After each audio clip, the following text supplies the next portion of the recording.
we've all seen the memes, the Oscar Mayer wiener, right? Mobile or whatever the case is. But I have to say that it's not that. It's not as bad. You may or may not like it. Let's just be honest about it. And if you are not a third-party collector, there's a good chance you're not even going to want to give this shit a chance, because a lot of third-party collectors didn't give this shit a chance.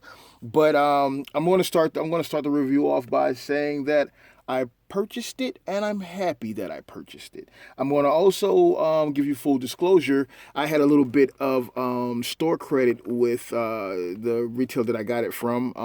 I did not get it through the Chosen Prime. I do believe the Chosen Prime is carrying it. I got it through BBTS, and again, because I had store credit with them for a figure that I had to return, which came to me broken. Yeah, so I didn't have to spend the full amount on it. So it didn't hurt me as bad to get it, and I was looking forward to getting it anyway, because I actually like the figure. So I just want to give you guys that before we go any further in it.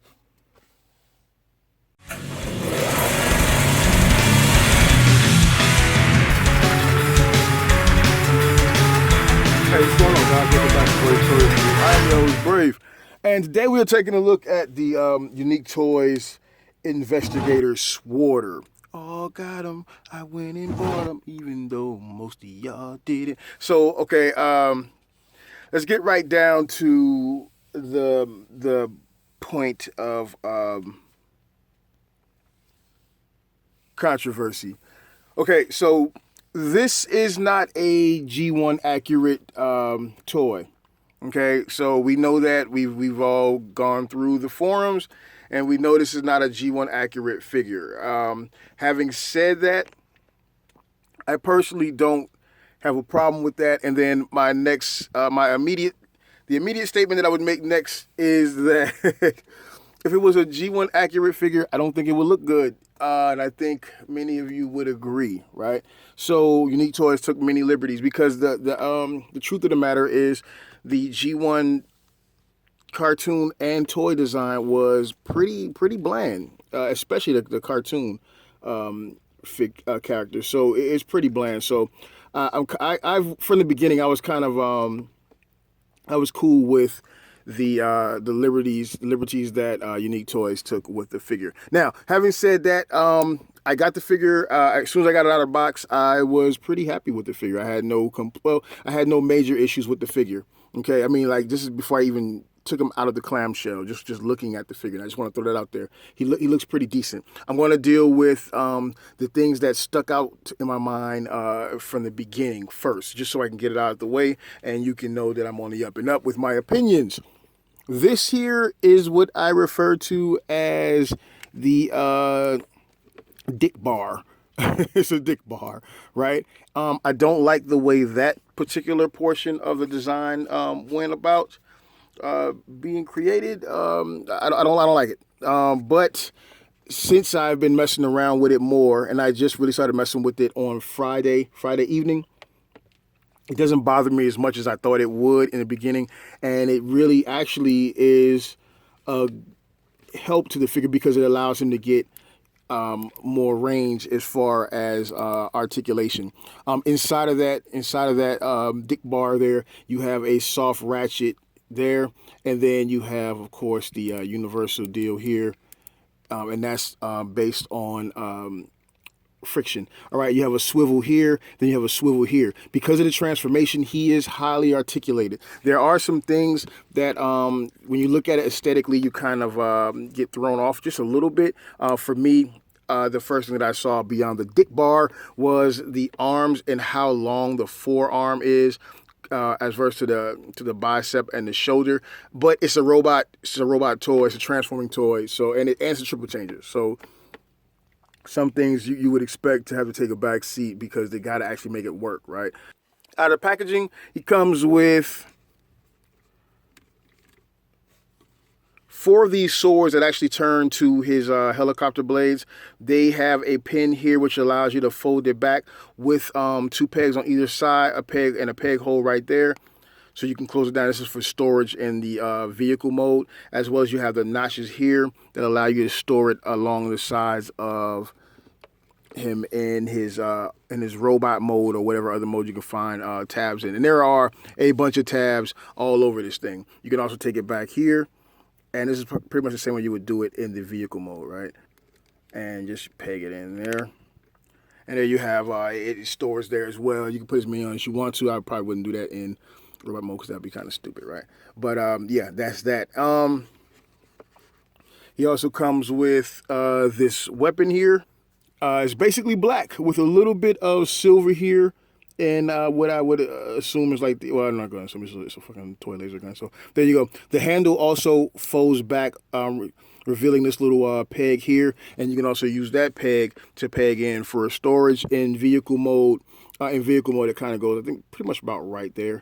And then on the robot, if you can find some place to place it, then you can place it there. We're not going to even get into all of that searching right now because it's not really meant to be stored like that in robot mode. Okay, so there you go. He doesn't have really any issues holding the weapon. He holds the weapon pretty tight, so it's pretty cool there.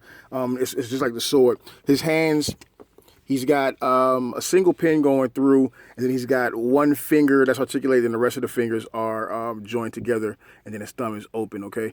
He also comes with this card. Yeah, look at that. Yeah.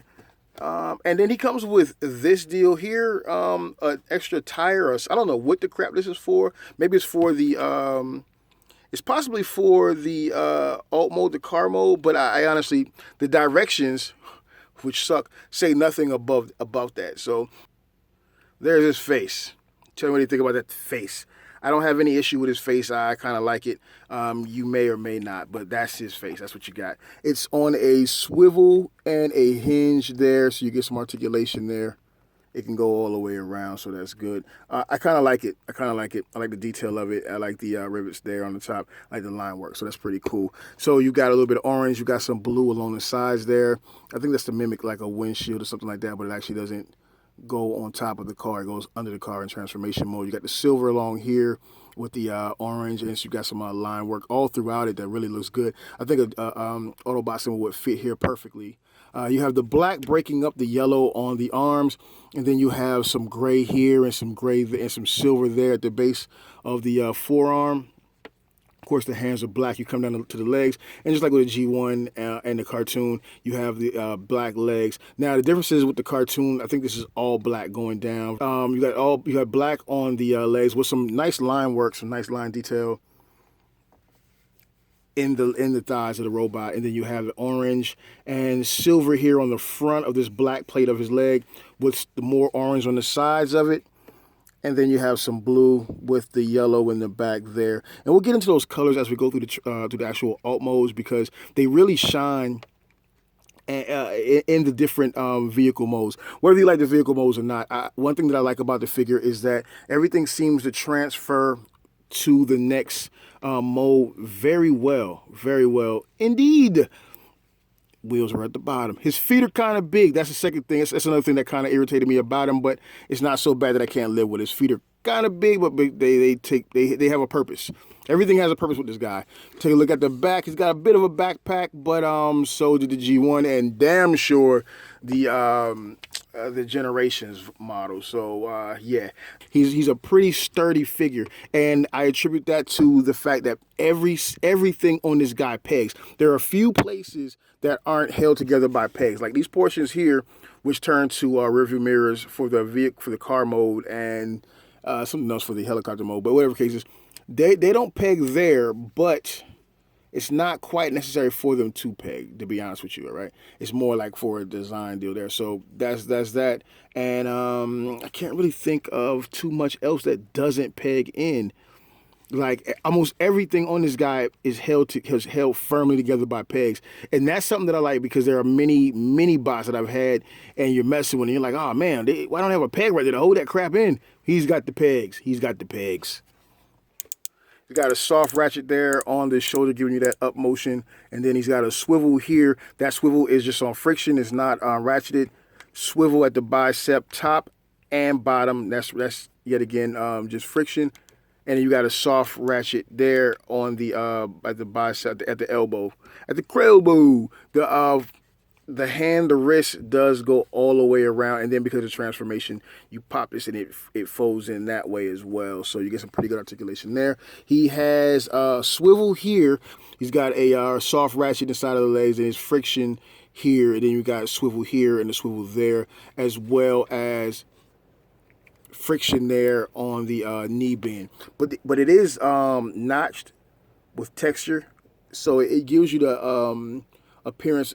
It will give you the assumption that there's a ratchet inside there, but of course there's not. And then on the ankle pivot, he's got a hell of a rocker there because of the transformation, right? So cool. No toe deals there, and no twisting down there. The major drawback for this figure is that the directions really don't cover everything that's necessary to get this guy from one mode to the next. Going from robot mode to helicopter mode is not so bad as far as directions go, because it covers pretty much the main things.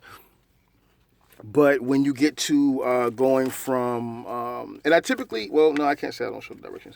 When you're going from the helicopter mode, which is how they advise you to do it, when you're going from the helicopter mode to the car mode, let's see if I can get that going for you.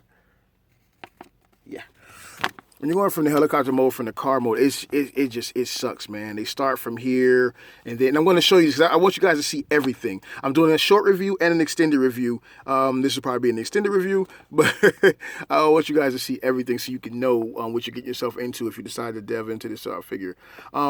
So it goes, and it looks like it's quite detailed, right? It looks like it. They look like such strong hands, right?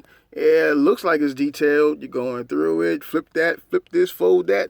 But right about somewhere in here, dealing with this top assembly and getting that shit straight, they totally leave you out there to dry. And by the time you get down here to the leg portion, specifically here with the foot transformation, turning it into the front of the car and the back of the car and the hood of the car, they leave so much out. Between here and here is a whole lot left out, and then they just act like this is something so simple. This is not simple at all. And by the time you get here, if you were following this, by the time you get to this portion right here, you're totally lost. The transformation is quite in depth. Like it's a serious transformation. Like it takes some time. It's a freaking triple changer, so you wouldn't expect it to be the easiest transformation. I wouldn't want it if it was the easiest transformation. Everything is purposeful. Everything has a reason for being the way it is, where it is, and having the different joints that it has. And it has a lot of hinges, a lot of moving parts, but I think that's all to complement it. So based off the parts that it has, I kind of can see that price range, but at the same time, I think if you really wanted to move this, he should be under $100 or right at $100. I think that would be fair. So you may want to consider that when you're thinking about going in and whether you want to spend that money. But I will say this figure makes me appreciate the Running Man more, and you know how I felt about the Running Man. So having said all that, let's get down to what really matters. Okay, so scale comparisons. If you're concerned about scale, here he is next to Ironhide, MP Ironhide. Now, I don't know how I feel about him being taller than Ironhide, but I am happy that he's shorter than Carrie. Now, this is a third season character, if my memory serves me correctly. So, Ironhide's not even in the third season, so it doesn't even freaking matter. This is a third season character, so I think he kind of lines up perfectly with Carrie. In this case, Carrie being Rodimus. Now, if you're looking to display him with your wreckers, then you may have a whole nother problem. And that's why I wanted him for my wreckers, because, as you know, most of the wreckers are at the most of the wreckers that are out right now are at the generation scale. And there he is with the Generations Springer, and that shit just don't work. Now, of course, Toy World is making a Generation Springer, but, Toy World is making a Springer, but that's definitely not the Springer that we want. It's not at all. So that's a whole nother conversation to be had in itself. There he is next to one of the Gravity Builder figures. Yeah. Here he is next to an MP Hound. Yet again, he's not in the same season. I don't know how you display your stuff, but most likely he wouldn't be displayed with him. For me, I'm going to split my record shelf anyway, so I don't care. And here he is next to Hatch. Look at Hatch down here. He Hatch. So yeah, that's about that. You're gonna have to make your decisions, guys. And a lot of you guys are gonna make a decision to pass on him. I think that you would be selling yourself short, and you're selling the character short. Now, complaints about Unique Toys has been they've been on, you know, either one side of the gambit or the other side of the spectrum. And a lot of people are concerned with the quality. As far as the quality of the build, I think that he is on point. There's great. He's great quality. I wouldn't say this quality is any less than Carrie. As a matter of fact, well, I don't want to say he's better than Carrie because, you know, I'm kind of biased. I'm a Rodimus fan, so I can't really do that. But he is right there with him. He's not very far off of him. I like the idea of the company taking liberty, so I have no problem with that. If I had to point out anything that would be a problem other than what I've already pointed out, here on these pieces here, which you see in the vehicle mode and the helicopter mode, the paint, because it's on top of a clear plastic, a translucent plastic, as you can see there, hopefully, yeah. It's painted on top of a translucent plastic. So I have had some bits and pieces come off or find on my fingers after a transformation the first time. But I've had a chance to transform a couple times since then and not really seen too much. And to be honest, I haven't seen where it came from. So at least it's not coming off and looking all scratchy like, as I remember the back of Carrie's trailer looked because of that soft plastic. So for you guys who are not third-party fans, you're probably not going to like this. Your Doohat's not going to allow you to like it. It's just not going to allow you. But I should hope you would give it a chance. For you guys who are G1 loyalists, you may not like this simply because it doesn't follow the G1 design. But man, let's be honest, dog. Like, the G1 design of this character is terrible. It's terrible. I seen somebody in a comment actually like crediting it, saying it was good. It's not. It's not. Get your head out of your ass. It's not. But anyways, hey, I'm out.